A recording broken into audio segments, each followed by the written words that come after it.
தமிழ்நாடு தேர்தல் இதுவரை சந்திக்காத ஒரு நெருக்கடியை தற்பொழுது சந்தித்துக் கொண்டிருக்கிறது.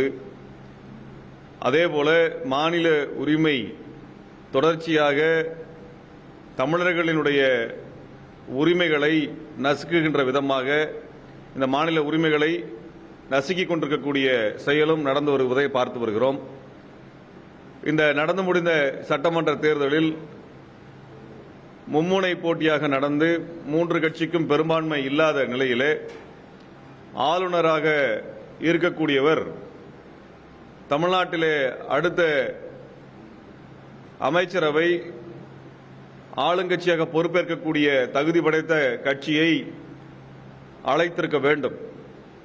அதிக எண்ணிக்கையிலான சட்டமன்ற உறுப்பினர்களை கொண்டிருக்கக்கூடிய கட்சியை அழைப்பது அல்லது ஆட்சி அமைக்க கோருகின்ற கட்சிகளுக்கு வாய்ப்பு கொடுப்பது என்று எந்த விதமான நடைமுறையையும் மேற்கொள்ளாமல் பாரதிய ஜனதா கட்சி RSSனுடைய வழியில் வந்த தமிழ்நாட்டினுடைய ஆளுநர் தமிழ்நாட்டினுடைய புதிய அரசு அமைவதை தமிழ்நாட்டில் புதிய அரசு அமைவதை தடுக்கின்ற வகையில் செயல்பட்டு வருகிறார். இதை நாங்கள் மே 17 இயக்கம் வன்மையாக கண்டிக்கின்றோம். நேற்றைய தினம் இந்த சட்டமன்ற தேர்தலில் அதிக சட்டமன்ற உறுப்பினர்களை வைத்திருக்கக்கூடிய தமிழக வெற்றி கழகத்தினுடைய தலைவர் திரு ஜோசப் விஜய் அவர்கள் ஆட்சி அமைப்பதற்கான உரிமை கோருகின்ற கடிதத்தை ஆளுநருக்கு சமர்ப்பித்திருக்கின்றார். ஆளுநருடைய பொறுப்பு என்பது இந்த சட்டசபையிலே பெரும்பான்மையை வைத்திருக்கக்கூடிய அல்லது நிரூபிக்கக்கூடிய அல்லது அதற்கான தகுதி படைத்த கட்சிக்கான அனுமதியை வழங்குவது என்கின்ற அளவில் தான் இருக்கிறது. அவருக்கான விதிகளை வரையறுக்கக்கூடிய வரலாறை பார்த்தோம்னா இந்த ஆளுநர் தன் விருப்பத்திற்கு ஏற்ப கட்சிகளை அழைப்பது, தன் கருத்திற்கு ஒவ்வாத கொள்கைகளுக்கு ஒவ்வாத கட்சிகளை நிராகரிப்பது என்கின்ற செயல்பாடு நீண்ட காலமாகவே இந்திய வரலாறு இருந்து வந்திருக்கிறது. இந்தியாவினுடைய முதல் சட்டமன்ற தேர்தலாக 1952 மெட்ராஸ் மாகாணத்தில் நடந்த தேர்தலின் பொழுது அன்றைக்கு இருந்த மஸ்தூர் சங்கரினுடைய கட்சியும் பிரகாசம் அவர்களுடைய தலைமையில் இருந்த அந்த கட்சியும் இந்திய கம்யூனிஸ்ட் கட்சியும் இணைந்து கூட்டணி அமைத்து தேர்தல் எதிர்கொண்டார்கள். அவர்கள் பெரும்பான்மை பெற்றார்கள். அந்த கூட்டணி பெரும்பான்மை பெற்றது. ஆனால் கம்யூனிஸ்ட் கட்சி பங்கு வைத்திருக்கக்கூடிய அந்த கூட்டணிக்கு பதவி ஏற்கக்கூடிய அனுமதி தரக்கூடாது என்று சொல்லி அதிக எண்ணிக்கையில் இருக்கக்கூடிய ஆனால் பெரும்பான்மை இல்லாத அன்றைய காங்கிரசினுடைய தலைவராக இருக்கக்கூடிய ராஜாஜியை அழைத்து ஆட்சி அமைக்க வாய்ப்பை அன்றைய ஆளுநர் கொடுத்தார். இது அன்றைய மெட்ராஸ் மாகாணத்தினுடைய நிலைமை. அன்றைக்கே ஜனநாயகம் கொலை செய்யப்பட்டது. ஏனென்றால் அன்றைய காங்கிரஸ் அரசு, நேரு தலைமையிலான அரசு கம்யூனிஸ்டுகள் ஆட்சிக்கு வருவதை விரும்பவில்லை. அதனால என்ன பண்ணாங்கன்னா அதிக எண்ணிக்கையில் ஆனால் பெரும்பான்மை இல்லாத கட்சிக்காக இந்த வாய்ப்பை கொடுத்தார்கள். ராஜாஜிக்கு அந்த வாய்ப்பு கொடுக்கப்பட்டது. ஆனால் பெரும்பான்மை வைத்திருந்து கூட்டணி அமைத்து ஆட்சியை பெறுவதற்குரிய வாய்ப்பு இருந்த கம்யூனிஸ்டுகள் அந்த அனுமதியை பெற இயலாமல் போனது. இதே போன்ற நிலை பல மாநிலங்களில் தொடர்ந்த காரணத்தினால் 1971 கமிட்டி ஆஃப் கவர்னன்ஸ் என்று சொல்லி இந்த ஆளுநர்களுடைய அதிகாரம், குறிப்பாக சட்டசபையில் யார் ஆட்சி அமைப்பது என்பது குறித்தான ரெப்ரசன்டேட்டிவ் பீப்புள் ஆக்ட் மற்றும் மாநில உரிமை குறித்தான ஆளுநர் உரிமை குறித்தான அந்த சட்டங்களை எல்லாம் அதிகாரங்களை எல்லாம் சீர்தூக்கி பார்த்து அவர்கள் ஒரு பரிந்துரைகளை வழங்கினார்கள்.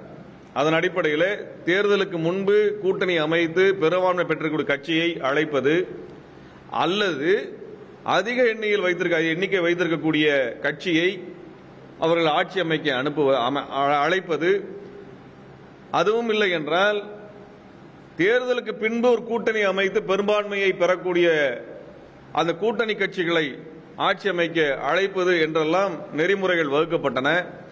இது 1988 காலகட்டத்தில் அமைக்கப்பட்ட சர்க்காரியா கமிஷன் இந்த நெறிமுறைகளை வரையறுத்து கொடுத்தது. அதற்கு பிறகு பூஞ்சி கமிஷன் இது குறித்து பேசி அவர்களும் இதே நெறிமுறை ஏற்றுக்கொண்டார்கள். 1994 நடந்த பொம்மை SR பொம்மை அவர்களுடைய, அதாவது கர்நாடகத்திலே ஆட்சி அமைக்கக்கூடிய உரிமை கோரிய SR பொம்மைக்கு ஒரு அநீதி நடந்த பொழுது அவர் உச்சநீதிமன்றத்தை நாடினார். அப்பொழுது உச்சநீதிமன்றம் என்ன சொன்னது என்றால், எந்த கட்சிக்கு பெரும்பான்மை இருக்கிறதோ, அதாவது அதிக எண்ணிக்கையிலான பெரும்பான்மை இல்லாமல் ஒரு தொங்கு சட்டசபை உருவாக்கக்கூடிய சூழலில் எந்த கட்சிக்கு அதிகமான உறுப்பினர்கள் இருக்கிறார்களோ, சட்டமன்ற உறுப்பினர் இருக்கிறார்களோ அந்த கட்சியை அழைக்க வேண்டும் என்று உச்சநீதிமன்றம் தீர்ப்பு கொடுத்தது. ஆளுநரினுடைய அதிகாரத்தை வரையறுத்து கொடுத்தாங்க. அப்ப இந்த வரையறைப்படி எந்த நடவடிக்கையும் தமிழ்நாட்டினுடைய இன்றைய ஆளுநர் மேற்கொண்டிருந்தால் விஜய் அவர்களுக்கான ஆட்சி அமைக்கக்கூடிய உரிமையை அங்கீகரித்திருப்பார். அப்படி எதுவும் நடக்கல.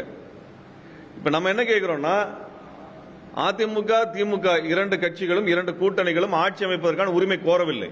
அவங்க வந்து நாங்க ஆட்சி அமைக்கணும்னு கேட்கல.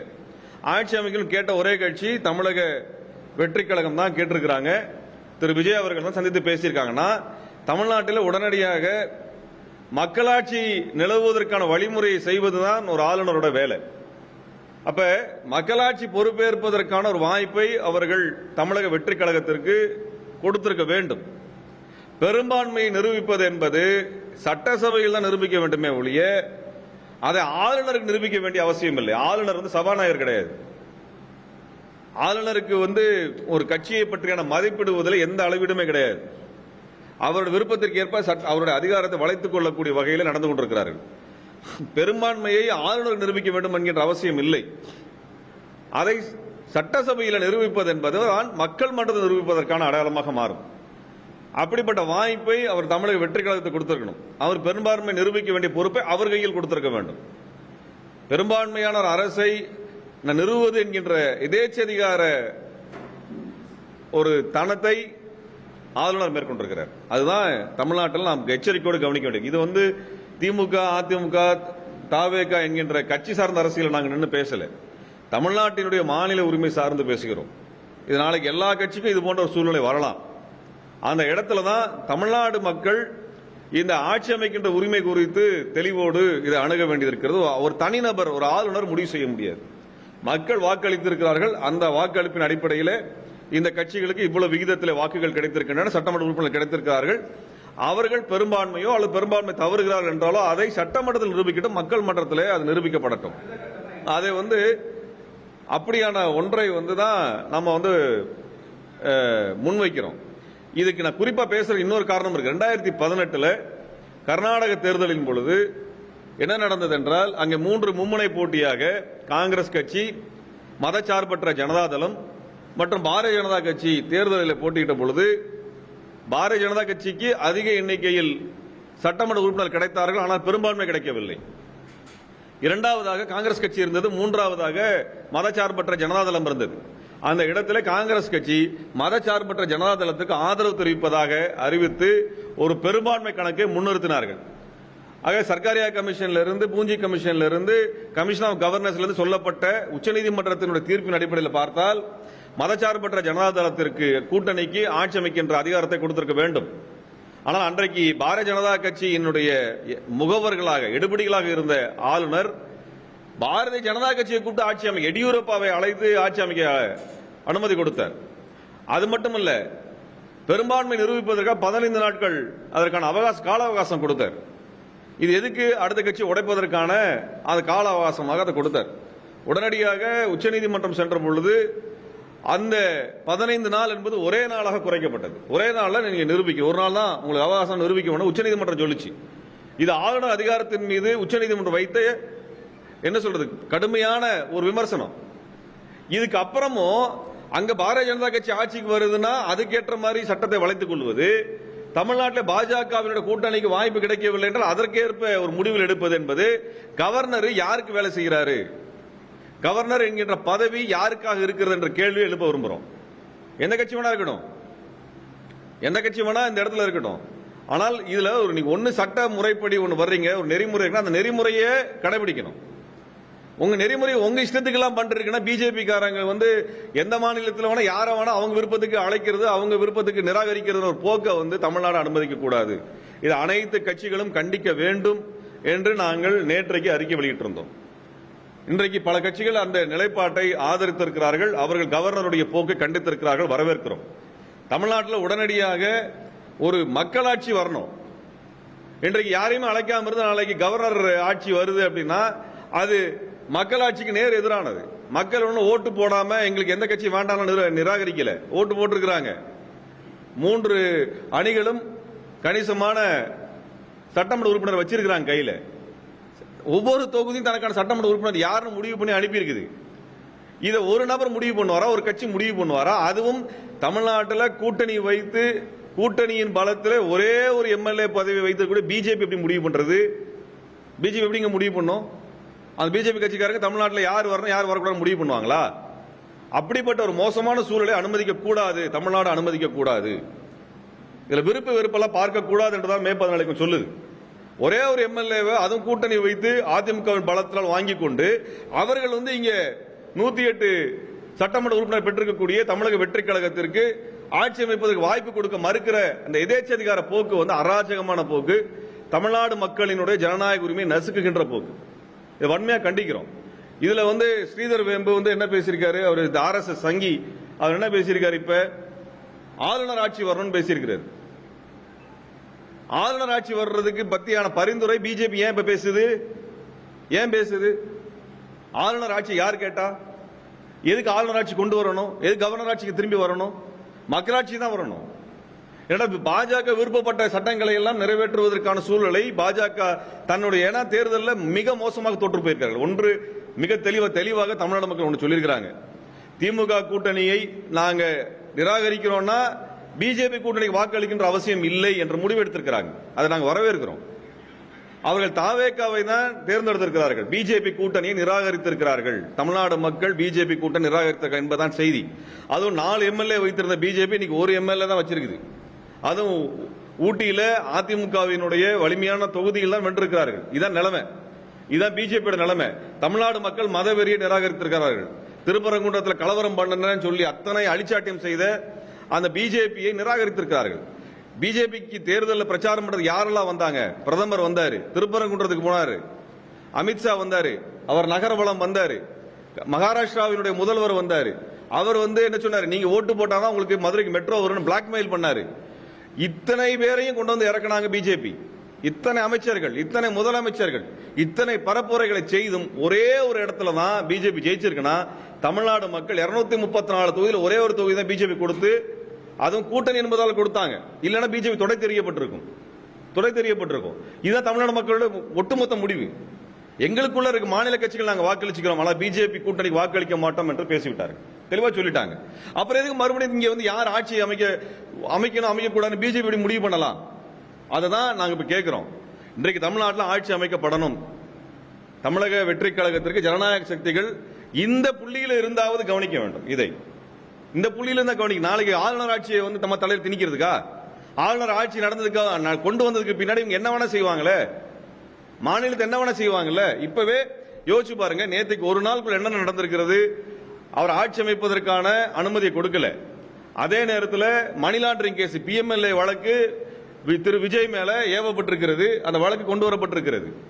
அதே நேரத்தில் மும்மொழி கொள்கையை முன்வைக்கக்கூடிய பிஎம் ஸ்ரீ திட்டத்தை உடனடி நடைமுறைப்படுத்தணும்னு ஒன்றிய அரசுடைய கல்வித்துறை கடிதம் அனுப்பியிருக்குது. நான் கேட்கிறேன், இங்க ஒரு ஆட்சி அமையல, மக்களாட்சி அமையாதப்ப இத்தனை நெருக்கடி பிஜேபி காரன் கொடுக்கிறான். இது எவ்வளவு பெரிய அராஜகமான போக்கு. தமிழ்நாடு மக்களை பத்தி என்ன நினைக்கிறாங்க? அப்ப இந்த புள்ளியில இருந்தா பார்க்கணும். இப்ப நீங்க திமுகவினுடைய தலைவர் மரியாதைக்குரிய முன்னாள் முதலமைச்சர் மு.க. ஸ்டாலின் அவர்கள் தெளிவான சொல்லுங்க, நாங்கள் 6 மாதம் இவர்களுடைய ஆட்சியை அல்லது இவர்களுடைய அந்த ஆட்சி காலத்தை நாங்கள் தொந்தரவு செய்ய மாட்டோம் அப்படின்னு தெளிவா மிக ஜனநாயகமான ஒரு அறிக்கை வெளியிட்டு இருக்கிறாங்க. இப்படி எல்லாருமே வெளிப்படையா சொன்னதுக்கு பின்னாடியும் இவர் ஆட்சி அமைக்க விடக்கூடாதுன்னு சொன்னா அப்ப யார் ஆட்சி அமைக்கிறதுக்காக பிஜேபி விரும்புகிறது என்றால் கவர்னருடைய ஆளுநருடைய ஆட்சியை கொண்டு வந்து அவர் திட்டங்கள் நடைமுறைப்படுத்த விரும்புகிறான்றதான் புரிந்து கொள்ள முடியும்.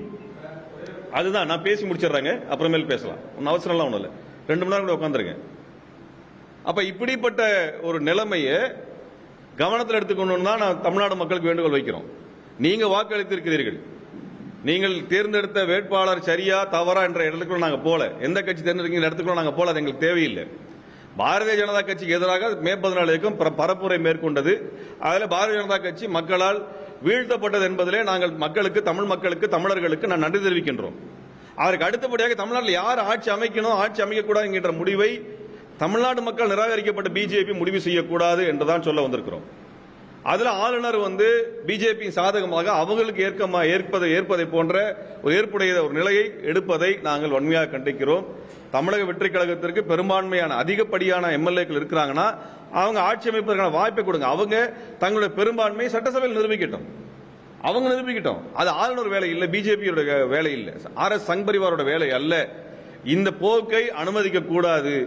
இந்த போக்கு முடிவுக்கு வருவதற்கு தமிழ்நாட்டினுடைய ஜனநாயக சக்திகள் ஒன்றுபட்டு குரல் கொடுக்க வேண்டும் என்று நாங்கள் விரும்புகிறோம்.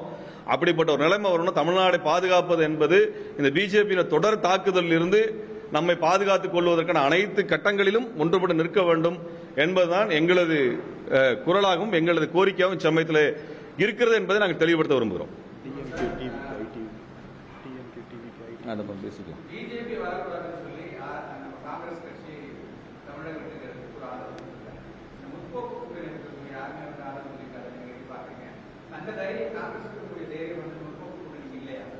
இல்லைங்க, காங்கிரஸ்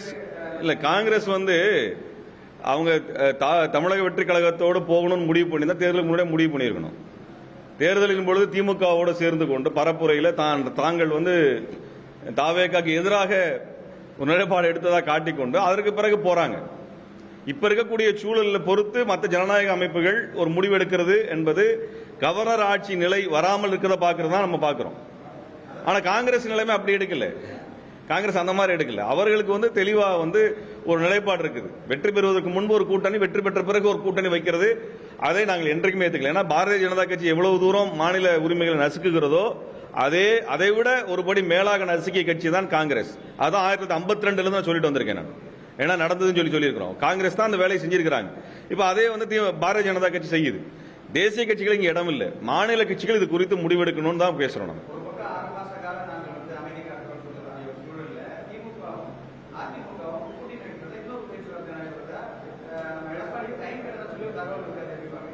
இப்ப அதிமுக திமுக ரெண்டு பேரும் பேசினதாக ரெண்டு கட்சிகளும் அதிகாரப்பூர்வம் அறிவிக்கல.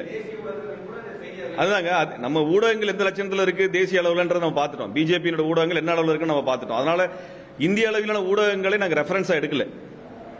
தமிழ்நாட்டு ஊடகங்களை பேசலாம். ஆனா இந்த விஷயம் இதுவரைக்கும் ரெண்டு கட்சிகளும் அந்த நிலைப்பாடை வெளிப்படையாக சொல்லல. அதிகாரப்பூர்வமாக அறிவிக்கப்படாத ஒரு விஷயத்தை குறித்து நாங்கள் பேச முடியாது. அதான் நாங்க சொல்ல முடியும். அப்படி ஒரு நிலைமை, அப்படி ஒண்ணு உண்மை ரெண்டு கட்சிகளும் பேசுது அப்படின்னா அது ஏற்புடையது அல்ல. அது அப்படியான ஒண்ணு பண்ணா தப்பு.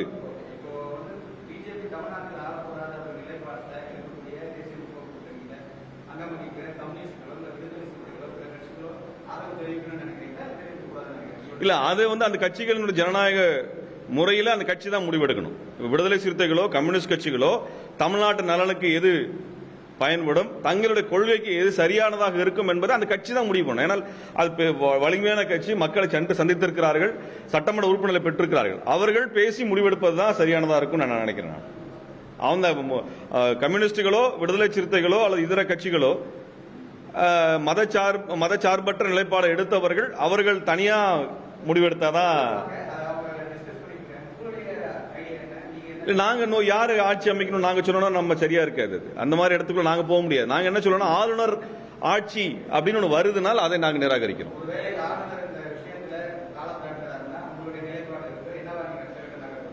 ஆளுநர் யாரையும் அழைக்காம ஒரு மக்களாட்சி முறை வரவிடாமல் தடுத்தால் நிச்சயமாக அதற்கு எதிரான போராட்டத்தை நாங்கள் முன்னெடுப்போம்.